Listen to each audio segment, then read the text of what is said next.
There is a late starting of this session. So today is the second demo for Basic SQL Server. I will be going through the course coverage of SQL Server for the sake of people who are just joined today. And then we will continue with the understanding of the concept that we started off yesterday. So we'll recap and continue. So SQL Server 2019 Developer Basic Course. That is the name of this course. It is targeted towards people who want to learn development in SQL Server and have no idea about SQL Server. It is also for people who want to go in for Azure data engineering. Basics of database is required. It is also for people who go for data analytics. So these are the three sets of people for whom this course is meant. This course is targeting at giving basic SQL Server knowledge about the engine, and also the language T-SQL along with the features which will be utilized to communicate with the engine, to create databases, to create tables, to write queries, to insert, update, delete data. That will be the language used, T-SQL. So this is the objective of this course. Now, apart from people who are new to SQL Server and who want to learn SQL Server development for data analytics, for Azure data engineering, or to be a SQL Server developer, apart from this, if you have some basic knowledge on tools which store data like Excel, it would be great. What would be the methodology of the session? The methodology of the session would be theory sessions followed by demo. So yesterday we did one small session, and today we will continue after doing a recap. The duration of this course is 55 hours, which means now these are demo sessions. Once the regular session starts, it will be 1 hour class every day, Monday to Friday. The timing will be decided once we have a group of participants. But the duration is 55 hours and 1 hour is the suggested timing in the day. What is the time will be decided later. What is the coverage? The coverage is initially the broad coverage. So let's look at it. Introduction to database concepts. Like what is online transaction processing, what is online analytical processing, how data goes from online analytical processing system to online transaction processing system. These are a very high level understanding of how data moves in the database server. Then for transaction processing, that means for day-to-day operations where you store data, for transaction processing, we do have ER modeling. Before we create a database and a set of tables in the database, we need to model them using entity relationship diagram or entity relationship model. The diagram is used to represent the model. And the model will give you what are the tables, what are the columns, etc. Then we convert the model into tables and columns. Then we try to remove duplicates using normalization. Not completely, but duplicates to the extent that is required. Once we do this, we are now ready with a set of tables in the database. We will be looking at the logical architecture of SQL Server database so that we can implement the tables we have designed in SQL Server. Then once you get into design, when you're creating tables, you will come across situations where you have to select appropriate data types. So you need to know what are the data types that are there when you create tables. We will also see there are certain constraints like primary key, foreign key, unique key constraints for different purposes. And that is present in ER modeling or ER diagram. It will be present in the table. One of the columns will be a primary key constraint or a foreign key constraint. or unique constraint, etc. And those get converted into keys. We will also see how to implement simple rules in database using SQL check constraints. Like suppose I want to have a minimum balance in my bank account as 2,500. So when a withdrawal is happening, right, I should ensure that the data is 2,500. If it goes less than 2,500, it should not allow withdrawal. So this is a check constraint. Likewise, we have more complex rules which are implemented using triggers. Once we complete the table design, we will now go to understanding a language given in SQL Server called Transact SQL. Every engine, database engine, will have different languages. But basically, the language is inherited from ANSI SQL. SQL means structured query language. And this language is used for the purpose of DDL first. DDL means data definition language. That means you will be creating tables, you will be creating indexes, etc. So it will be used for the purpose of DDL. It will also be used for the purpose of DML. DML means data manipulation language, where you insert, update, and delete data, and also query. So this is the understanding that you will get at the end of this session. We will see what do we mean by keywords, how we write comments, single line commenting, multi-line commenting, how we have certain set of functions which are predefined. And you can see the color variation also when we go for the tool. We'll see how to insert data, how to update data, how to delete data in the table using the same language, which is T-SQL. Then we come to query basics. So we'll write queries which are utilized to get the data from the tables. So we will have basic queries, select clause from clause. We'll see how to filter the data, row filtering, column filtering using select classes. We will see how to group the data, aggregate the data, and also do aggregate filtering. That means after I have consolidated the data, how do I filter the data? Then we'll see how to retrieve information from more than one table using joins. So we have different types of joins, which we can see theoretically, like cross join, inner join, outer join, full join. And we will also see its application in different places. Once this is done, we will see how to write queries inside query. What are those use cases where we can use subqueries? And there are subqueries in select clause, from clause, where clause, and what terms we use for these subqueries and how they are helpful. Then we will go and see T-SQL syntax. So we have seen basic T-SQL. Here we will go ahead and see a little more of what are the features available as part of the T-SQL language, Transact SQL language given by SQL Server Data Engine. Now, then we will see a specific concept here called stored procedure, where a sequence of steps need to be performed in the server. You can perform the step even in the application level, but there is a disadvantage. If the rule changes, if the process and the steps change, I have to change it in every application.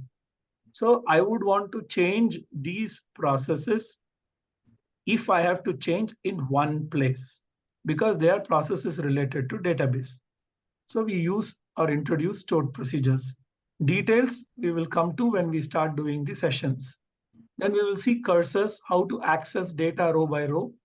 We will see functions which do operations, and we'll see functions which will return one value and which will return the entire table. We'll also see stored procedures within parameter, out parameter, and return type. Then we will see the concept of triggers. Triggers are rules that are created, a little more complex rules. For example, whenever I insert a data when a transaction is happening, I have to update the account balance in another table. This can be done through triggers. You'll also see views. So that also will be looked at. What is the view? What is the need for view? How to create view? And then what are indexes and indexed views? This is what we are planning to cover as part of the sessions, as part of this particular program, SQL Server Basic for Developers. So yesterday, let's go through quickly what we were doing yesterday. So I will share the screen. Yesterday in the demo session, we started off with understanding a particular topic which we are covering, which is called as SQL Server Logical Architecture. So we'll do a quick recap today, and we will continue with the same session a little bit more ahead. So we said that SQL Server is a database engine, and it will have multiple objects at different levels. So we said at the top level, we will have SQL Server instance, which is nothing but a process. If you go to the task manager, you can see the exe. We have seen that yesterday. Each instance, so you can have many instances. One default instance is there and many named instances. It's like having separate SQL Server engines for accessing the data. In big servers, you may want to store data for different purposes. Every data would be stored for security reason in different instances. Maybe the business itself is different, but the server is one. So I have for every type of business, one data instance. I can have named instances. Then inside every instance, I can have server objects like databases. Then we have seen databases can be of two types, system and user. System databases we have seen in SQL Server are 4 in nature, namely MSDB, master, tempdb, and model. We have seen their uses also quickly. You can also have user databases. That means user can create their own database apart from what is created when SQL Server is installed. That is the system databases. User databases will contain user data. That means application related data. Whereas the system database will be containing information that is needed by SQL Server database for its functioning. That is your system databases. Then we said that every database will store the data into files. They are called data files.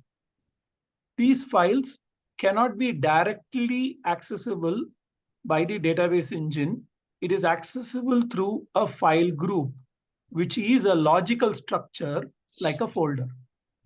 Now you have primary file group, which will store metadata. Metadata means tables which are required for system purpose. And that primary file group can have primary files and secondary files. In any database, you can have only one primary file. You cannot have primary files in the secondary file group. So you have a secondary file group, and that secondary file group can have many data files which are secondary files. So one primary file and secondary file, this is what it is. So we saw up to this point yesterday. So let us quickly go and see other aspects and how to create these files, file group, etc. by going through a particular database. So create a small sample database. So for that, as we did yesterday, we will be going to a tool called SQL Server Management Studio. This is a tool which is used by administrators and developers for developing applications in SQL Server and also for doing administrative activities on this particular engine. So you can see the system databases, and these are all user databases. So let's create one small test database. It's already there. I will delete this and recreate the test database.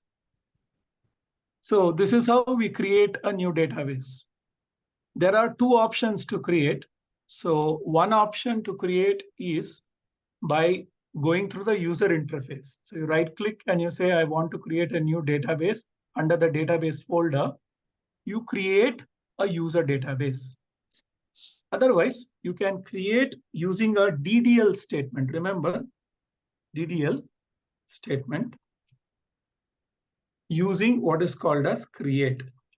So it will be a create database. And the name of the database would be test.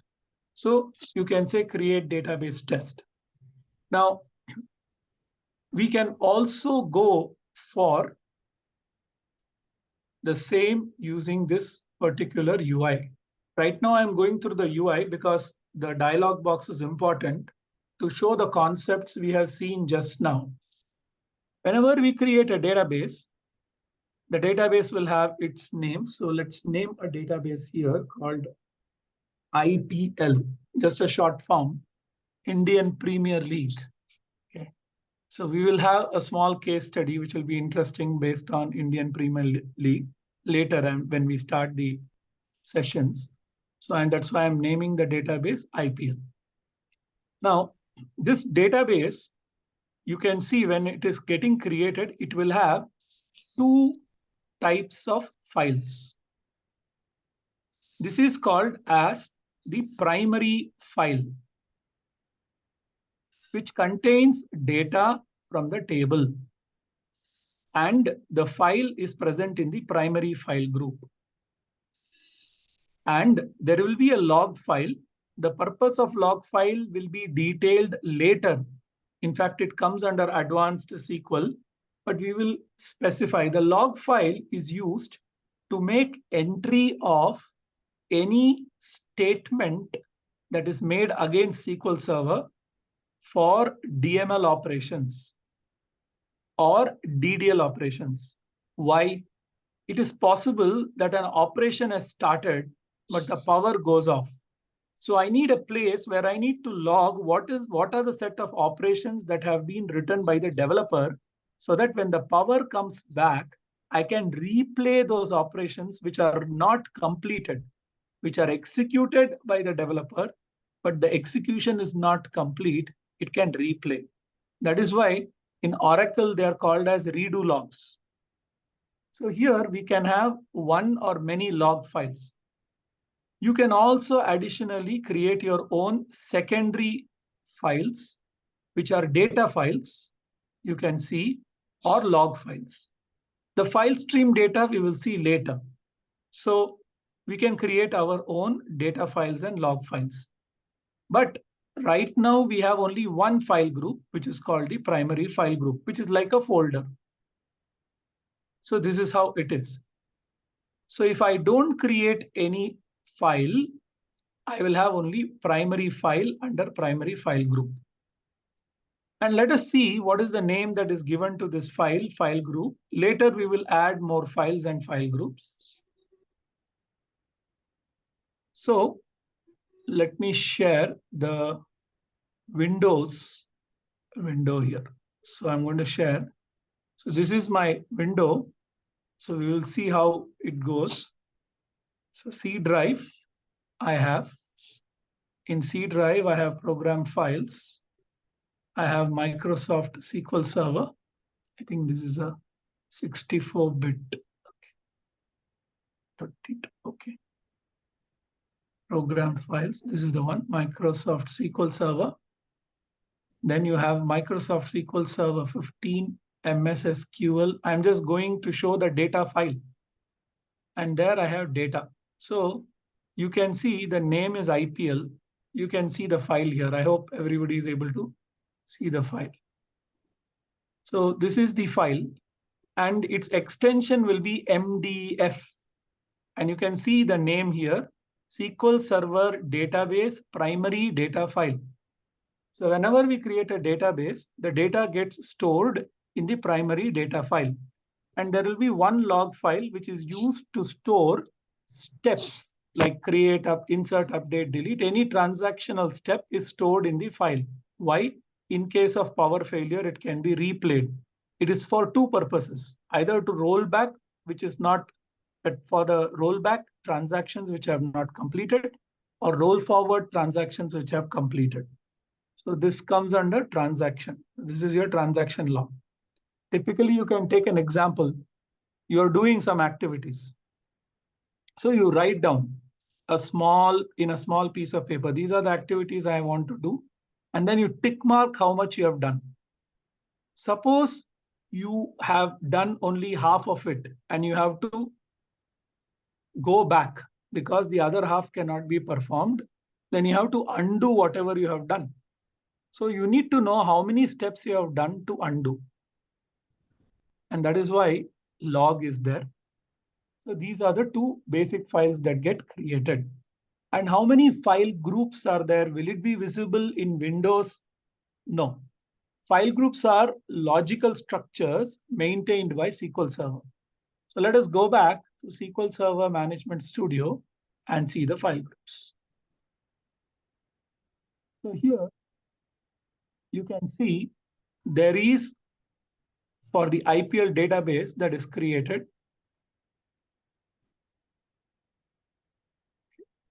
so you can see for the IPL database that is created, you have one data file which is present in the primary file group, one log file, and there is only one file group which is present, which is primary file group.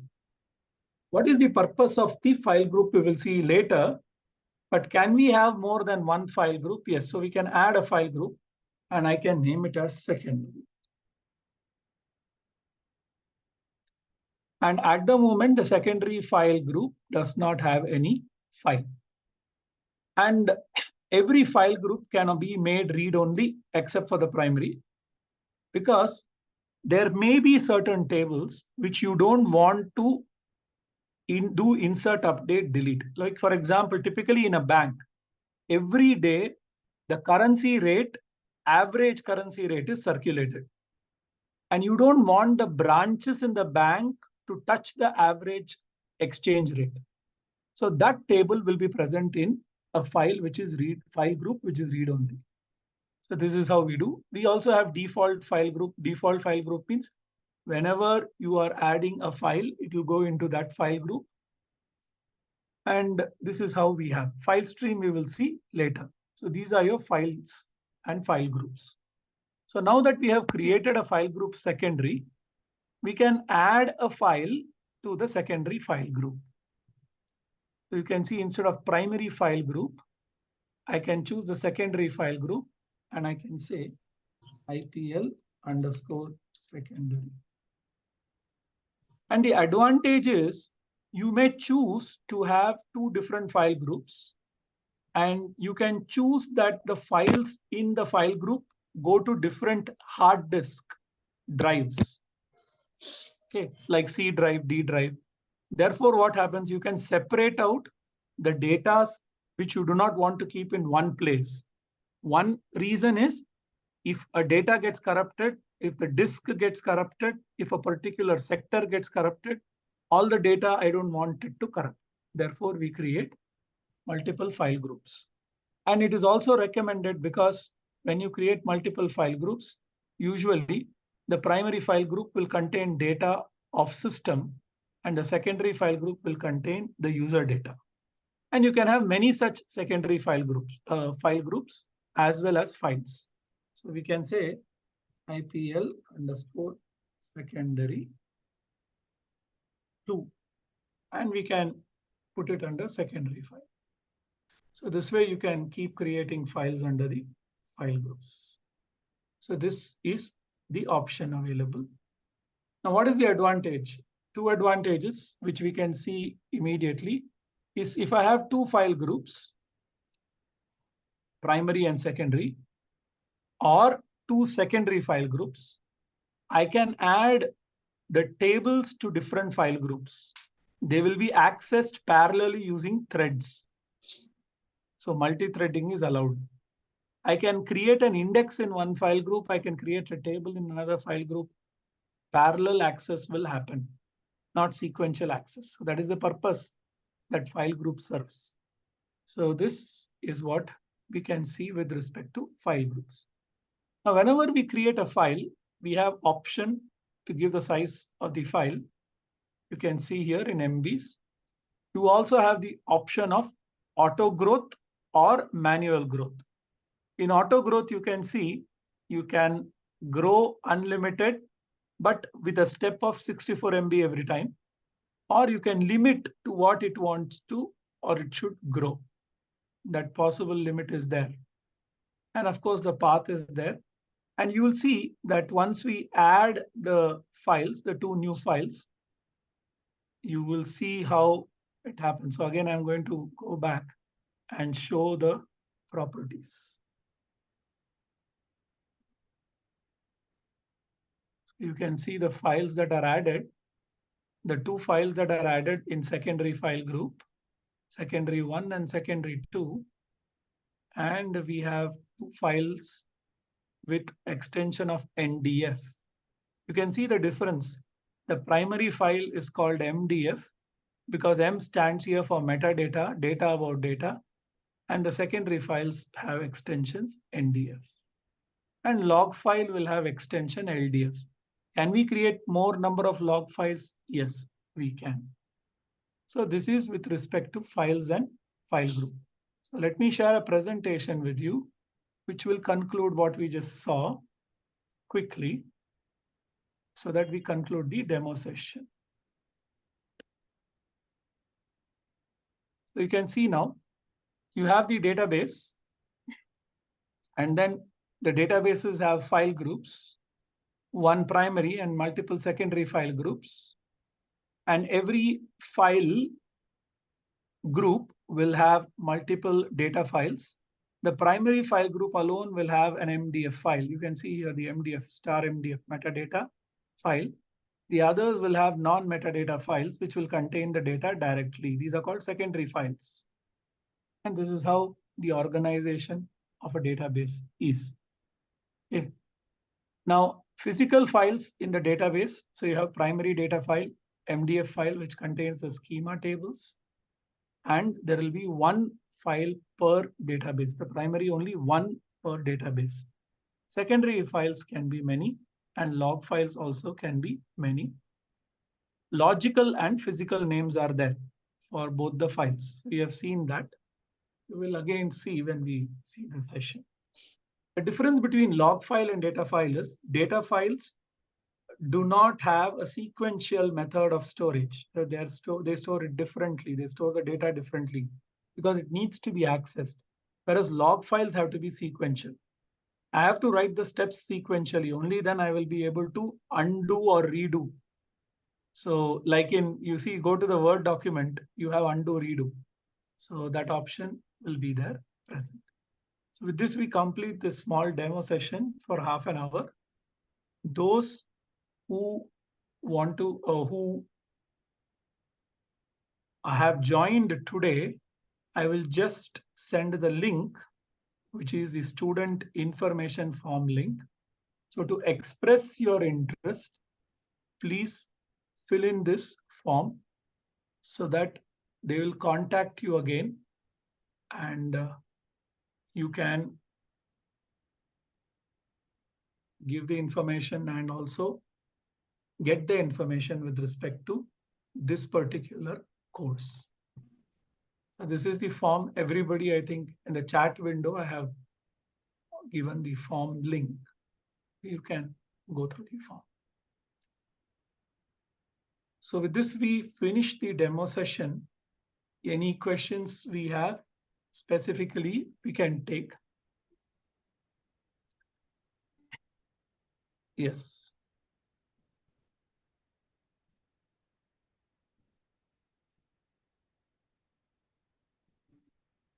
Hello. Yes, Sri Hari. Yes. Yes, sir. Sri Hari, sir. Sir, Yes. Is this used for data analytics course? This is useful because this is the base for data analytics. Basics. Okay. Okay. Yeah, this is basic. Data analytic course will be separate, but that is Separate. above this course. Yeah, that will be a separate course and it will be above this course. Okay. Okay. Sir, you have to giving any notes through the email ID or email ID? Yes. Yes. So every day I will be giving these kind of notes. Like for example, you saw this logical architecture, right? In Notepad. Okay. So that kind of notes will be made and will be circulated in a portal. A portal will be created. Those of you who are going to be getting into this training will be given the portal ID. And the portal will be created, which will contain the recording, which you can access, I think, for 6 months.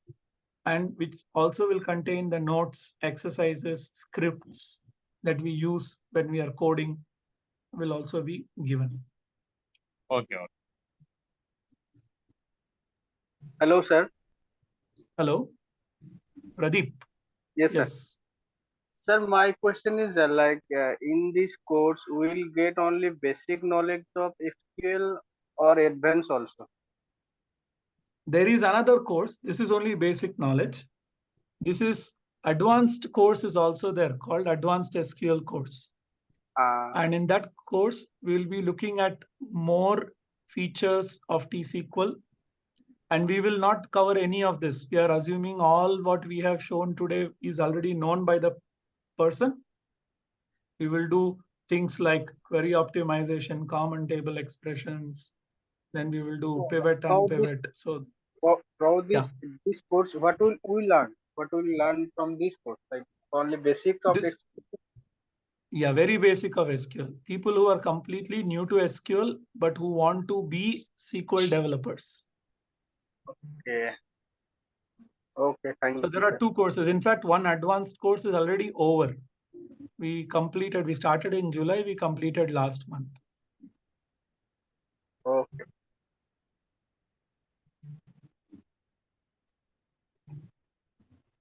Another advanced course is on the way. So it'll take some time. Along this advanced course, there have any options of Python also, sir? Python course?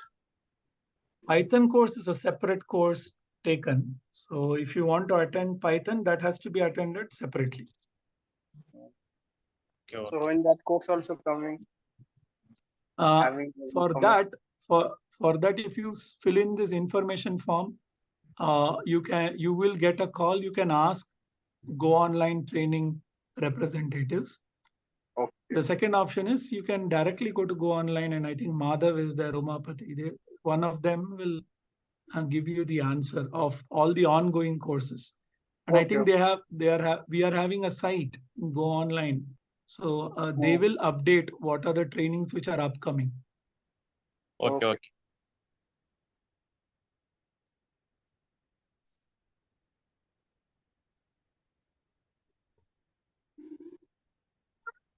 So Arun, this is Anjan. Yes, Anjan, yesterday. Sorry, today also we had to start late, but I guess okay. there is No worries, no worries. So Arun, actually I've been working as a Power BI developer from last 2 years. So as of now, I didn't require the SQL. So I thought I can learn SQL now for my future projects if it may require, right? So yes. that's what. Is it advanced? No, this one is the basic SQL, right? This is very basic. So Yes. should I learn advanced SQL or this is enough for Power BI developers? For Power BI developers, basic is enough, and some part of advanced would be recommended. But first, we can learn the basics so that you know how to query, etc. And the basic reason is when you know a database engine, you will know in and out of how tables are created, how design is done, and it becomes easy for you when you deal with Power BI. Even when you're creating a metadata layer in Power BI on top of the existing data tables, it becomes very easy. So that is the purpose of this. And then, of course, querying, etc. also, they become very easy. So some basic and the basic knowledge is, of course, required, and some advanced knowledge, like some more features like common table expressions, etc., which we cover as part of advanced SQL, that will be helpful. Okay.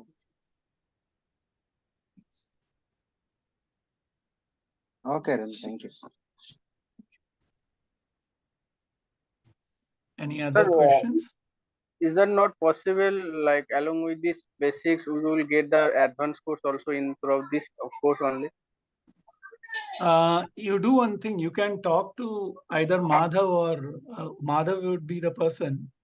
He will know there is actually an advanced course which can start. Right now we are having less.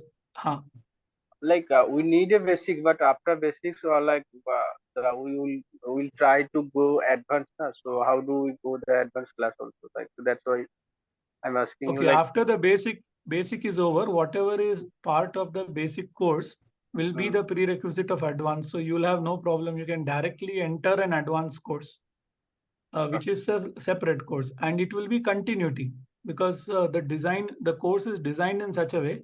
If you have completed the basic course and you are very comfortable with all the topics that we have covered in the basic course, and you have worked in it for some time, you can go for the advanced course. Okay. Okay, sir. It is designed in that way.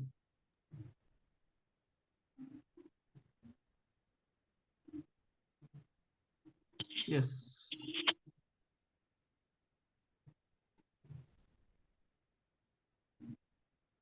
Any other questions?